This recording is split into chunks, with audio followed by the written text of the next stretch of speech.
ternyata benar industri pariwisata naik, kompetitornya juga banyak gitu.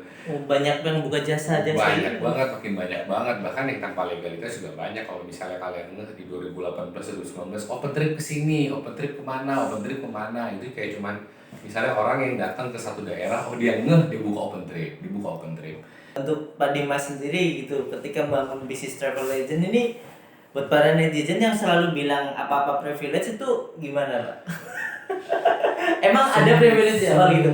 Ya, I guess I'm just a play You fuckers fucking gang affiliated with nothing with my name, man. I don't give a fuck about a motherfucking I'm a pull up with that stick and get your motherfucking I don't give a fuck about a motherfucking I'm a pull up with that stick and get your motherfucking yeah. Oke, selamat datang di channel Mas Tampan Promoin. Ya, kali ini kita akan berada di part video Masjen ya. Mas Tampan Ask a Question bersama dengan narasumber kita kali ini ada Mas Dimas ya. Mas apa Pak ini Pak? Biasanya? Mas Dimas yang apa-apa. Oh Mas Dimas, lebih enaknya Mas ya. Karena masih muda kan. Oke, siap. Nah, nanti di pembahasan kali ini kita pengen ngobrol-ngobrol seputar usaha dan bisnis dari Pak Dimas ya kan, karena beliau ini memang lebih expert di bidang marketing ya, apapun lah ya Pak. Apa Mas? Oh lupa lagi ya Mas Dimas ya, sorry. Oke, boleh Mas Dimas untuk bisa menceritakan gimana sih perjalanan Mas Dimas, mungkin mulai dari bisnisnya apa dari awal sampai ya ketika pandemi ini bagaimana gitu loh. Boleh diceritakan? Langsung nanya lengkap gitu. Iya nggak Terima apa-apa. kasih Mas Tampan udah undang saya di Ask Question-nya Mas Tampan. Ini luar biasa nih saya punya kesempatan nih untuk ngobrol di podcastnya ini. Ya sama Kenalin, nama saya Dimas Abriharyo. Saya merupakan founder dari GoVacancy Travel dan IO. Saya juga ada beberapa bisnis lain, yaitu saya juga merupakan founder dari Propertimi, sebuah real estate agent, dan saya juga ada bisnis untuk dagangan online, yaitu jual pot tanah liat gitu. Banyak banget bisnisnya, tadi dihitung mulai dari ada bisnis travel, terus tadi properti, jualan pot, terus satu lagi apa tadi? 3 ya? Ini ya? 3. Oh 3, oh ya 3. Pasti omsetnya jangan ditanya lah ya. Ya, kan kalau kita berkaca dari entrepreneur besar ya, kalau mereka tuh jangan naruh buah di satu basket lah. Betul. Jadi biar kalau misalnya ada satu yang bermasalah, nanti kita bisa saling menutupi gitu. Jadi kalau bisa cari opportunity lain, walaupun sebenarnya kemarin udah masalah dulu baru jadi opportunity lain nih. Betul. bukan dari kemarin udah punya 3 ya, tapi pas sebenarnya sebelum pandemi cuma punya 1, tapi gara-gara pandemi kita cari kesempatan lain lah, biar tetap bisa maju dengan bisnis yang, kalau misalnya ada satu bisnis yang terdampak sebuah economic challenge, ya kita harus punya bisnis lain untuk menutupi lah. Betul Pak. Ya mungkin karena tuntutan keadaan pada saat itu ya Pak, yang sehingga ya travel itu termasuk salah satu bisnis yang besar banget dampaknya ketika pandemi ada ya di tahun 2020 kemarin gitu. Nah tapi ya kita pengen tahu nih perjalanannya daripada bisnis travel itu, karena kan yang kita tahu kan bisnis travel kan taunya umroh, haji gitu ya kan, sebatas itu gitu loh. Nah mungkin beberapa teman juga ada yang punya bisnis serupa, tapi biasanya hanya sebatas kayak tour outbound doang gitu. Kayak keluarga besar atau organisasi ada outbound gitu. Nah kalau bisnis travel agent sendiri tuh sebetulnya sepenuhnya tuh gambarannya apa aja sih Pak? Ya kayak tadi mungkin ya obrolan sebelum ada rekaman kan ada agent operator, travel operator gitu kan, kita belum tahu gitu loh. Jadi awalnya itu GoVacancy berdiri 2015.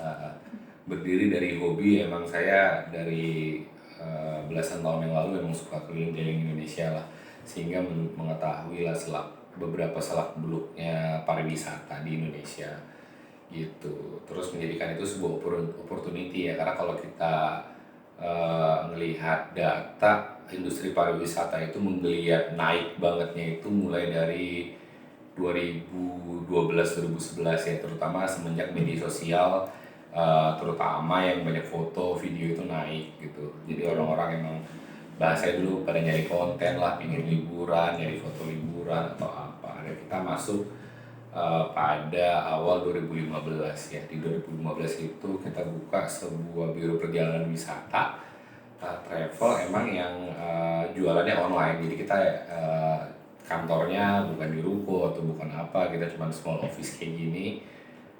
Terus ya tujuannya kita buat paket-paket wisata tapi spesialnya Indonesia.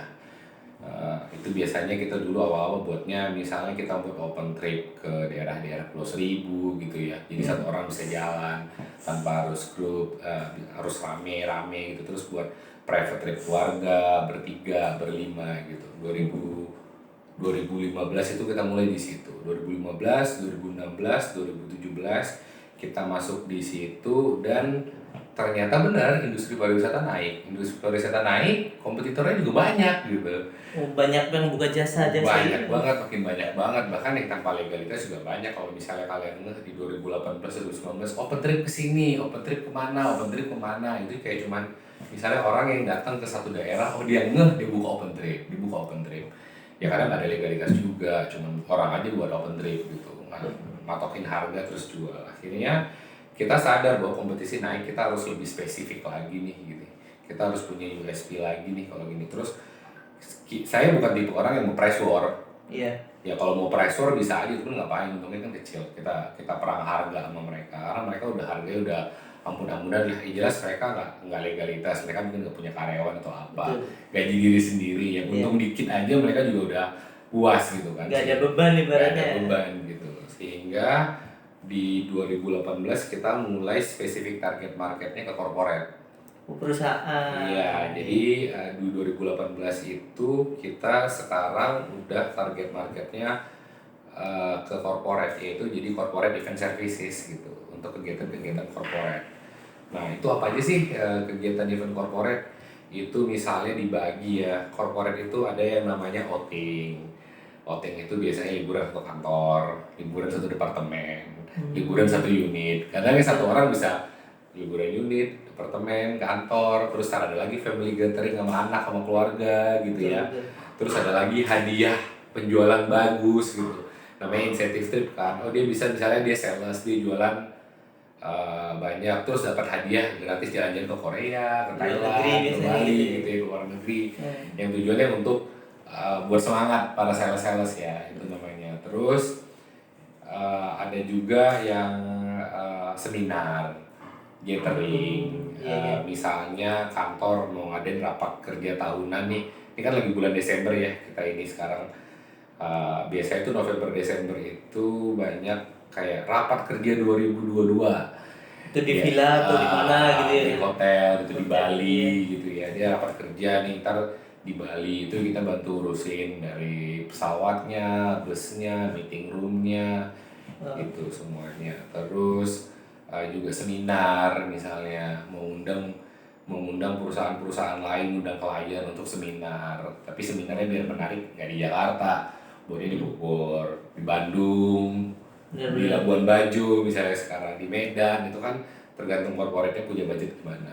Nah itu seminar. Terus training juga. Training itu bisa dia training in-house di training di meeting room gitu, hotel gitu ya, di daerah mana, atau dia juga ambil yang outbound team building. Nah itu salah satu jasa kita lagi. Kita punya jasa yaitu team building fun games. Mungkin kalau teman-teman pasti pernah sih ya, kalau di kantor sebagai karyawan ntar ada outing terus ada fun gamesnya. Kayak outbound gitu outbound gitu ya, ntar fun games grup, tujuannya apa, kekompakan karyawan. Biasanya itu kalau kantor-kantor emang ada ini ya, emang udah ada jadwal gitu, udah ada plan. Ini tiap tahun nih kita harus ada untuk meningkatkan kekompakan gitu, untuk bonding. Caranya kita team building, nyari tempatnya sekalian wisata gitu. Jadi semua tuh digabungin, acara kantor sama wisata juga gitu. Nah target kita 2018 sudah ke kantor-kantor gitu.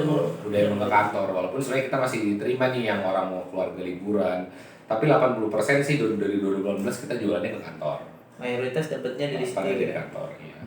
Berarti apa ya, jasa dari open trip kayak gitu. Kalau target marketnya ke perusahaan tuh wah, untungnya bukan main Pak, karena hitungannya kan paket ya, walaupun bisa jadi satu orang tuh untungnya katakanlah 100.000 kalau ada 100 karyawan nih, itu kalau 100.000, tapi kan nggak mungkin 100.000 ya kan. Itu gambarannya. Berarti dari hasil bisnis travel agent tuh 1 bulan atau 1 tahun hitungan omsetnya Pak? Biasanya. Kalau ngobrolin 2019 ya, 2018, 2019 itu omset kita 1 tahunnya sekitar 5 miliar lah. 5 miliar. Tapi kan bisnis travel agency, bisnis event itu bukan high margin kayak bisnis makanan ya. Iya, betul. Jadi ngomongin 5 miliar itu kan sebenarnya banyaknya ke cost-nya ya. Bukan kayak kita jual makanan 5M kan enak banget ya. Iya. Marginnya kan bisa 50% gitu ya. Tapi standar margin di travel itu sekitar 10-20 maksimal ya. Maksimal Ya. 20%. Ya, hitung aja lah sendiri. Lumayan lah. Ya sekitar 500 juta sampai 1 miliar itu Gitu. profit yang didapat dari bisnis travel agent ya, setelah mungkin bayar karyawan, bayar kos untuk perjalanan dan Bukan itu setelah, itu sebelum. oh itu sebelum. Itu sebelum. Itu kan margin kotor. Oh margin Itu kan kotor. gross marginnya, margin kotor ya. Kalau Iya. marginnya masih lebih kecil lagi. Tapi ya emang sebelum pandemi ya, karena kita ngobrol kan sekarang kita saat sedang pandemi ya. Ya itu emang bisnis saya udah lumayan berkembang di tahun ke-45 itu dia naiknya. Mulai Kan naik. di tahun ketiga ketika banyak kompetitor itu sebenarnya kita lagi ngedown juga sih. Makanya kita caranya kita mulai spesifik nih ke corporate. Kita lebih udah kita targetnya di situ aja deh. Jangan kalau kita tetap main dengan travel lain Kecil-kecil. kita akan kompetitif sama mereka, yang ada turunin harga, yang ada untungnya kan juga makin kecil gitu. Betul, Akhirnya kita ambil konsumen. spesifik market aja, langsung udah kita full ke corporate aja secara brandingnya. Itu berarti mulai berkembang naik di tahun keempat dan kelima dan mulai turun drastis di 2020 ya. Iya. Apa ya? Ya memang bagaimana ya kondisi pada saat itu corona kan banyak ya, ada PSBB awalnya ya kan, PPKM, sehingga ya orang pada takut juga untuk ngelakuin traveling gitu. Pasti kan. Bukan orang takut, nggak boleh. Bukan hanya takut. Ya dulu kita mulai stop beroperasi itu di Maret 2020. Jadi kita bukan ngobrol. Orang mungkin banyak yang bisnis yang terdampak di 3 bulan setelah ya. Kita itu dari Februari udah kedampak gitu. Corona belum masuk aja udah kedampak. Karena apa? Karena kita juga banyak kantor udah mulai ngerasa ya, mulai aware sama corona di luar negeri. Mereka udah mulai nahan juga, gitu loh, udah nahan keluar di Februari. Di Januari masih ada event, Februari udah dikit, dan Maret udah nggak ada sama sekali. Bahkan kan udah nggak boleh operation gitu. Iya. Udah mulai ditutup. Nah dari aksesnya. Maret kita tidak boleh operasi setelahnya. Tadi kan kita tidak ada pemasukan sama sekali, kosong. Sedangkan kita ada operational cost. Kita ada sewa kantor, ada karyawan, Ya harus tetap digaji. ya. Besar pasak tidak ada tiang. Iya. Bukan besar. Ya susah. Ya pastilah setelah itu ya pasti ya harus berpikir ulang untuk beralih ke bisnis baru. Itu tadi tuntutan di awal sehingga muncul bisnis baru ya Pak. Iya. Tapi ngomong-ngomong soal travel nih Pak, biasanya kan orang-orang zaman sekarang kan bilang selalu ada privilege di dalam sebuah usaha yang besar gitu. Lah untuk Pak Dimas sendiri gitu, ketika membangun bisnis travel agent ini, buat para netizen yang selalu bilang apa-apa privilege itu gimana Pak? Emang ada privilege di awal gitu? Ya, tadi kan saya cerita banyak juga orang yang datang, misalnya kita ambil contoh paling dekat dari Jakarta, gitu kan, datang ke Pulau Seribu, dia tahu di sana gimana dia bisa buat sendiri sebuah paket wisata gitu. Saya juga kan berawal dari situ. Orang buat paket wisata sendiri segampang itu. Kenapa? Karena tidak ada biaya, fixed cost. Bukan seperti kita produksi. Fixed costnya tidak ada. Yang dibutuhin cuman ilmu, namanya ilmu manajemen perjalanan, membuat satu produk wisata. Terus kan pembayaran juga rata-rata full payment dulu di depan. Ya, jadi ya emang nggak ada biaya di situ gitu. Jadi sebetulnya asal kita mau aja Asal bisa. kita mau bisa gitu. Bukan kamu mau bisnis makanan, kamu pasti butuh punya dapur, butuh tokonya. punya toko, butuh punya apa. Walaupun sekarang lebih gampang ya, punya di rumah juga bisa. Tapi kan butuh modal dulu ya di awal. Bukan berarti dia bayar dulu baru produksi. Kecuali yang kamu udah gitu ya, PO gitu kan, istilahnya makan Konveksi PO. biasanya gitu. Gitu. Tapi kan kalau ini ya kita buat paket hanya pakai ilmu gitu ya. Kita nyari tahu Kita tahu terus kita pasarin gitu, kita pasarin ya udah gitu. Terus ngomongnya ada nggak privilege yang didapat? Privilege yang didapat sih tidak ada ya, dapat dari misalnya dari kenalan orang tua, itu nggak ada, itu semua kita cari murni marketing. Untuk Ya, masuk kantor juga Pak, termasuk. tentu. Jadi apa sih ditanya? Jadi bukan ini saya nitip ke kantor kakak, kantor adik, kantor orang tua, bukan. Itu semua kita murni marketing. Itu kan ada ilmunya. Caranya gimana? Yang pentingnya kan kita branding dulu kan ya. Jadi modal awal dalam membentuk perusahaan jasa, yang namanya perusahaan jasa ya, yaitu marketing cost. Harus berani bakar duit Marketing ya. cost, branding cost. Marketing cost sih apa? Ya kalau sekarang misalnya kamu branding, kamu buat desain dan lain-lain, buat produk atau perlu riset juga butuh uang. Misalnya kalau travel kamu mesti ke Bali, mesti ngecek di sana, karena kan kamu butuh riset, mesti ada tiket ke sana dulu untuk ngecek gitu. Tapi kan kalau saya karena emang sudah sering kemana-mana dari zaman dulu, backpacker, jadi saya udah punya data lah. Udah punya Gitu. data dan Terus, sekarang gampang juga nyarinya data itu. Nah, terus marketing, misalnya kamu butuh iklan Instagram, butuh apa, butuh endorse. Jadi yang modal awal, ya kita harus punya modal buat marketing cost gitu. Walaupun sebenarnya tanpa marketing cost bisa jalan. Cuman kan kita maunya akselerasinya cepat nih. Tentunya kita harus ada marketing kan. Betul. Ya, itu yang kita GoVacancy lakuin di 1 tahun awal lah. Ya kita marketing cost dulu, marketing cost yang kita keluarin gitu. Jadi modalnya modal marketing dan gak gede juga. Kalian mungkin tahu lah berapa sih ongkos Instagram Ads, 100.000 bisa 5 hari gitu, bener kan? Betul. Facebook Ads 100.000 cukup. Ya kan kalian asumsiin bayar 1 juta deh kemarin untuk Instagram Ads. Saya rasa itu adalah konversi ke customernya gitu buat dapat uang kembali. Tuh, selama emang produknya udah bener. Ya, berarti memang sebetulnya kalau kita mau terus coba bangun branding benar-benar ya bisa aja gitu, karena itu bukan sesuatu bisnis yang kita harus modal banyak sih, emang benar sih Pak. Apalagi ya mungkin karena mindsetnya gini Pak, biasanya orang kan berbicara travel agent ataupun berbicara bisnis apa sih perjalanan gitu ya, biro perjalanan tuh mikirnya selalu untuk apa, banyak orang gitu loh. Saya juga baru tahu kalau bisnis travel agent itu bisa untuk 1 orang gitu loh. Ya karena pikiran kita travel agent ya berarti untuk keluarga misal 10 orang ataupun perusahaan 100 orang, organisasi gitu. Ternyata bisa satuan gitu. Iya, bisa satuan atau minimal 2. Misalnya kita buat minimal 2 jalan, nanti biayanya kita pasin untuk 2 orang gitu. Atau kita digabungan gitu, gabungan sama teman-teman lain. Nah, ada 2 jenis travel, yaitu tour operator atau travel agent. Kan kamu ngobrol tadi travel agent. Betul. Agent itu bahasanya aja ada agent, agency ke orang lain. Sedangkan operator atau operate. GoVacancy itu dari awal mencoba menjadi operator, gitu, bukan agent. Nah, operator itu adalah kita yang buat sendiri itu produknya.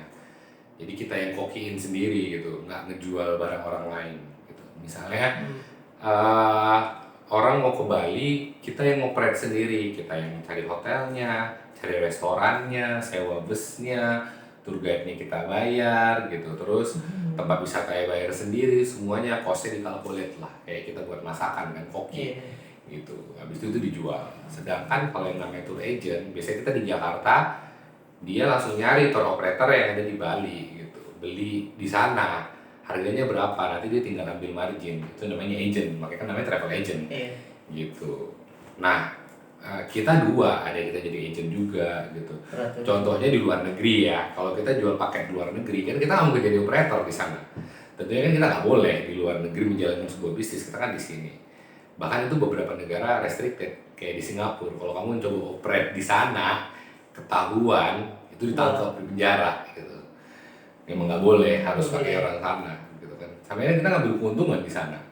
Nanti kita harus pakai orang sana, dia udah ngasih kita kasih request, dia udah ngasih harganya misalnya $100. Ya tinggal kita ngambil margin, kita jual berapa, 120, 130. Gitu. Tapi yang jalanin semua dia, udah kita nggak ngurusin. Berarti tinggal nganter orang aja kan? Iya. Ibaratnya. Kalau di sini kita jadi reseller lah. Itu loh agent kan rata-rata reseller. Tapi kita kebanyakan kita operator. Tentunya kan operator kita nyari cost termurah, gitu ya. Nyari cost termurah kita harus jadi operator. Tapi emang lebih ribet. Karena harus kita nyari benar-benar supaya apa ya, harga yang didapat murah, terus kualitas yang kita berikan ke konsumen juga bagus. Iya. Contohnya Pak Sofian mau jadi tour agent, gampang. Tinggal kontak aja semua tour operator, tinggal jualin paketnya, bisa. Benar-benar. Iya, tapi kan masalahnya berpengalaman atau enggak, itunya kan itu lain cerita ya. Tapi kan produknya bisa dapet gitu. Betul, karena memang untuk memanajemen itu tuh nggak mudah ya sebetulnya Pak. Ya mulai, apalagi kalau orang-orang yang biasa nunda-nunda balas chat orang, nggak ada. Itu nggak bisa kayaknya untuk mengelola manajemen kayak gitu, karena kita benar-benar harus fast respon ketika ada apa ya, kerjasama dengan orang yang apalagi luar negeri ya kan, kita kadang jamnya beda, di sana lagi tidur, kita lagi melek gitu. Enaknya di agent properti adalah komisinya itu secara rupiah itu lumayan kalau kita bandingkan sama gaji. Banyak tren-tren yang muncul ketika pandemi, tren-tren baru.